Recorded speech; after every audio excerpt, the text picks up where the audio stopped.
You think your silence is just giving them space. It's not. What you call silence, their nervous system experiences as biological tension, because the moment you stopped reacting, the moment your energy disappeared, you removed the one thing their mind had quietly been using to stay emotionally regulated. Your response, your presence, your predictability. Now their system has to recalibrate in a reality where you no longer behave the way their ego expects.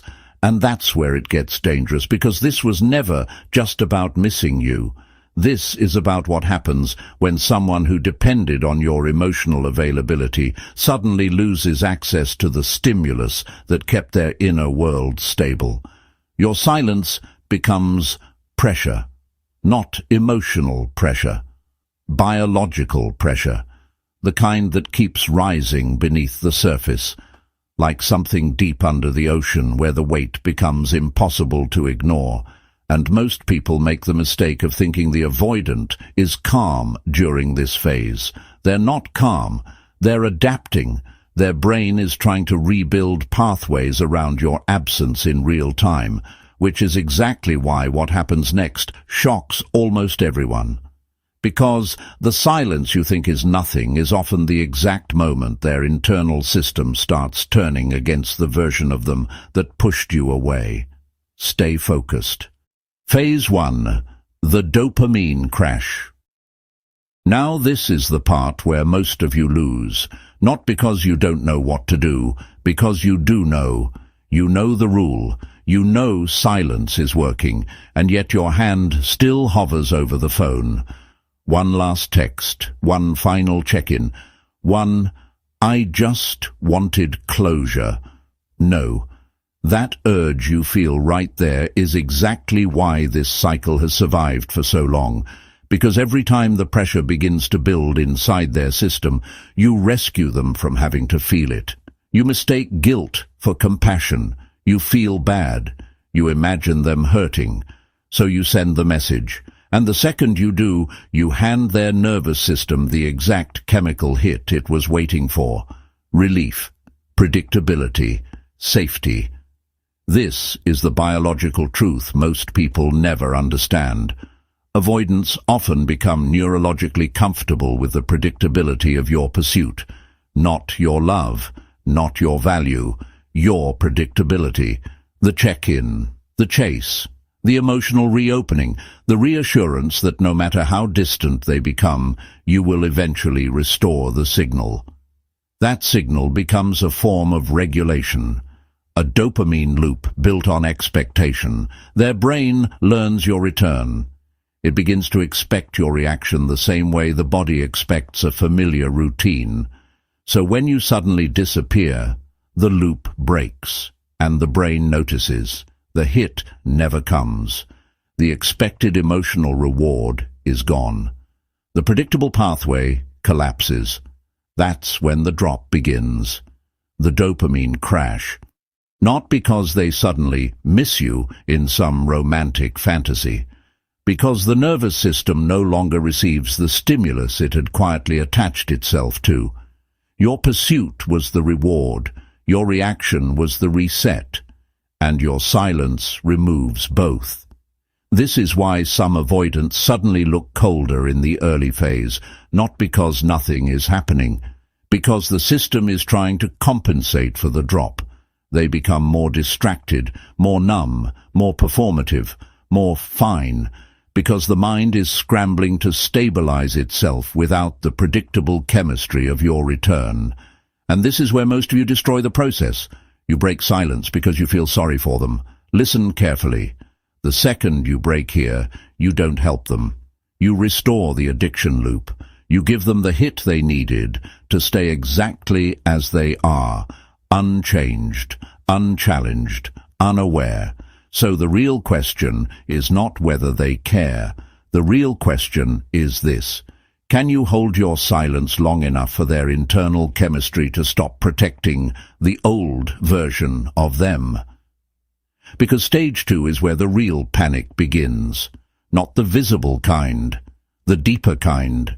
The kind that starts when silence is no longer empty. and becomes a mirror. Stay focused. Phase 2, the object permanence glitch. This is where silence stops feeling like absence and starts becoming psychological exposure. Avoidants survive emotionally through a mechanism most people never see. Deactivation, mental distancing, emotional compartmentalization. The ability to push feelings, memories, and unresolved attachment into the background so they can function as if none of it matters. Out of sight, out of system. At least that's what it looks like. But biology doesn't work like denial. Memory doesn't disappear because the ego wants relief. The body stores what the mind suppresses. The nervous system remembers what the conscious mind refuses to name. So, when your constant noise disappears, no texts, no reactions, no emotional access, no predictable return, something strange happens. The silence removes their distraction, and what remains is reflection. Your absence becomes a mirror, not a memory of you, a confrontation with themselves, because now there's nothing left to deactivate against. No new conflict, no new reassurance, no fresh signal to overwrite the unresolved emotional residue beneath the surface. Just stillness. And stillness is loud. This is why your silence is the only thing powerful enough to cut through denial. Not because silence punishes them, because silence removes the camouflage, the fading photos, the empty rooms, the mirror with no one in it. That's the object permanence glitch. The mind tries to file you away as gone, but the body keeps pulling your emotional imprint back into awareness, not through logic, through biological memory, pattern recognition, emotional residue, the places they expected your presence, the moments their brain still predicts your reaction, the unconscious spaces where your energy used to live. That's why the silence starts echoing, and one of the most powerful things this community ever said was this: silence is my strength. Exactly. Because your silence is the only thing loud enough to force their mind to stop running from what it built. The denial weakens here. The emotional mirror sharpens here, and what happens in the next phase is where that quiet, internal pressure turns into something far more destabilizing. Not longing, not regret. Something deeper. The nervous system starts escalating. And this is where the biological panic response truly begins. Stay unreachable. Phase 3. The cortisol spike, the panic stage. Now we arrive at the stage most people misunderstand. They call it panic. But what's really happening is more physical than emotional. In the early silence, the avoidant often feels relief. Distance, space, control. The nervous system tells them the pressure is gone because the relationship dynamic that once demanded vulnerability has finally gone quiet. And for a moment, that feels safe. But relief has an expiration date, because once the dopamine loop collapses, once the deactivation mirror begins forcing reflection, the body starts noticing something far more threatening. The power dynamic has changed. You are no longer emotionally available. No signal, no chase, no predictable reopening, no proof that they still control the emotional temperature between you. And that is when relief mutates into abandonment anxiety, not always conscious, not always visible, but biological. Because now their system is processing something it never prepared for. The person who once restored certainty is now the source of uncertainty. That shift is what spikes cortisol, the body's primary stress hormone, the chemical signature of internal alarm. This is why the silence starts feeling heavier here. The mind begins scanning, replaying, pattern checking, wondering why the old pathways are no longer restoring themselves.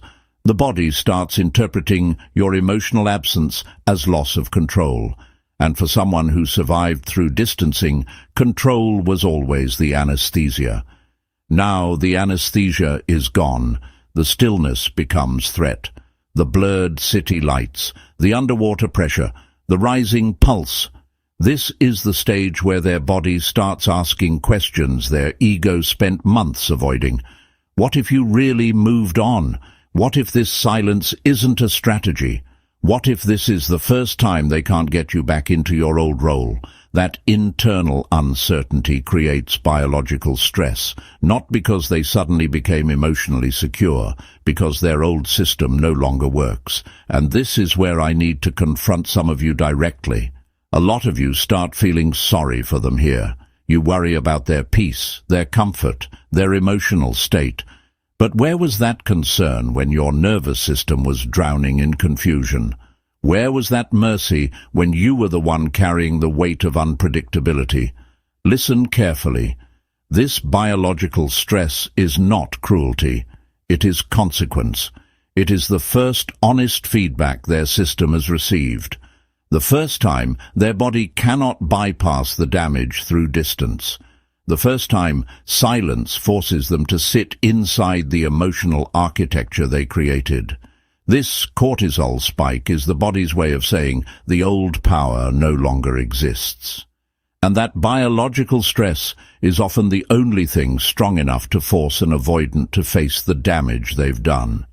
Which is exactly why what happens around the 6-minute mark validates what this community already knows. 91% of avoidant X's struggle after you walk away. Not because silence is a trick, because the body eventually stops protecting illusions. The biology always catches up, and what comes next is where the stress response turns into something even deeper. A full nervous system recalibration. The stage where they begin to realize your silence didn't just remove access. It changed the version of you they thought would always be there. The internal authority shift. Now this is the shift most people miss. They think the power of silence is in hurting the avoidant. It's not. The real power is biological. And this is exactly what we broke down in The One Shift Avoidance Can't Ignore When You Go Silent. The shift was never revenge. It was regulation. For too long you became a nervous system extension of someone else's dysfunction. Your energy was the stabilizer. Your reassurance was the reset button. Your reactions became the emotional oxygen they used whenever discomfort started rising. That is why the cycle drained you, because every time they distanced, deactivated, or emotionally disappeared, your body paid the cost. Your sleep changed. Your thoughts looped. Your chest tightened. Your mind stayed hypervigilant. You were carrying biological stress that never belonged to you, and the silence changes that. Not because it injures them, because it finally returns authority back to your own internal system. The moment you stop becoming their source of regulation, your biology begins to come home to itself. Your body no longer waits for their text to feel safe. Your nervous system no longer depends on their mood to determine your peace. Your mornings stop beginning with emotional scanning. Your nights stop ending in mental replay. That is internal authority. The moment your biology stops outsourcing safety to someone incapable of holding it responsibly. This is why true silence feels different from strategy. It's not manipulative, it's medicinal. It is the biological boundary that says, my peace is no longer available for someone else's instability. And here is the hard truth some of you need to hear. You are not their therapist. You are not their emotional punching bag. You are not the emergency regulator they get to access every time their own discomfort becomes too loud. That role is what kept you trapped. Your silence is the boundary that protects your biology from their dysfunction, not because you hate them, because your nervous system deserves safety too. The walks become clearer. The air feels lighter. The mind stops chasing unfinished loops. This is why the real shift they can't ignore was never your absence. It was your nervous system no longer volunteering itself for chaos. And once that authority locks in, something changes permanently. You stop caring whether they understand, because your body finally does. The Protect Your Peace outro. So understand what this silence was really about. Not punishment, not revenge, not making them panic. Their panic is simply the biological consequence of losing access to a system they once used to regulate themselves. But that was never the lesson. The lesson was you. The moment your body stopped volunteering for chaos, the moment your mind stopped accepting confusion as connection, the moment your biology no longer allowed someone else's dysfunction to dictate your peace. That is the real win. Not whether they come back, not whether they finally understand, not whether the cortisol spike forces them into awareness. The victory is that your nervous system is no longer living inside their instability. Their panic is not your problem. Your peace is your power. So if you're done letting their biology dictate yours, if you're done being the emotional regulator for people who refuse to regulate themselves, type "Peace is my power" in the comments right now to lock this identity into your nervous system. Because the moment peace becomes your default, you become unreachable to chaos. I'm Ace. This is Volume 12, Episode 29. Class dismissed.